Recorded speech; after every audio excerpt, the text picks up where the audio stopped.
This is for Year 12 Specialists. It comes out of 6C question number 18. Find the first and second derivative and then find the stationary points of inflection and the stationary points. Okay, so I've got a product rule happening in here. So f of x equals 2x squared log base e of x, and I might do the product rule straight.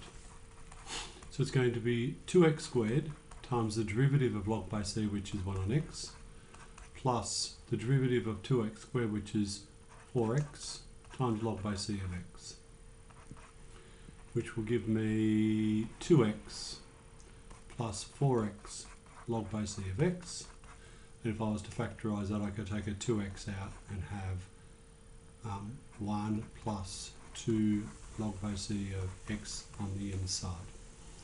If I then want to take the second derivative, it's going to be the derivative of this unfactorised version, and that's going to be 2 plus, and I've got another product rule which I'll do straight, so 4x times the derivative of log base e, which is 1 on x, plus the derivative of 4x, which is 4, times log base e of x, which will be 2 plus 4 plus 4 log base e of x, which is 6 plus 4 log base e of x, which I can factor, if I want to set that equal to 0, I might do that in a different colour. If I want to set that equal to 0,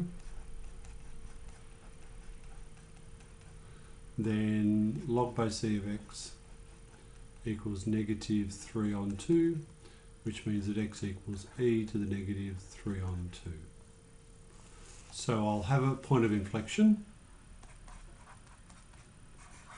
at x equals e to the negative 3 on 2, and if I'm wanting the y value, then f of e of negative 3 on 2 would equal 2 times e to the negative 3 on 2 squared log base e of e to the negative 3 on 2, which will be 2 times e to the negative 3 times negative 3 on 2.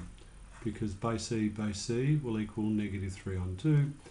The 2's cancel to leave negative 3 on e cubed, so therefore a point of inflection at 1 on e to the 3 on 2, negative 3 on e cubed. So there's my point of inflection done. Now if I'm looking for stationary points, I'm going to have this equaling 0, therefore x equals 0, and log base e of x equals negative a half, which means x equals e to the negative a half.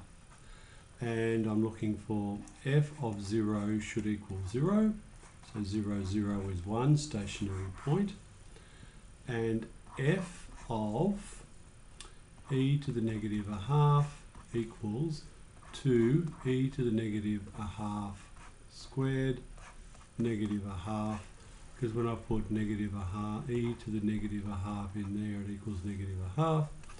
The 2 cancels, so I get negative 1 on top of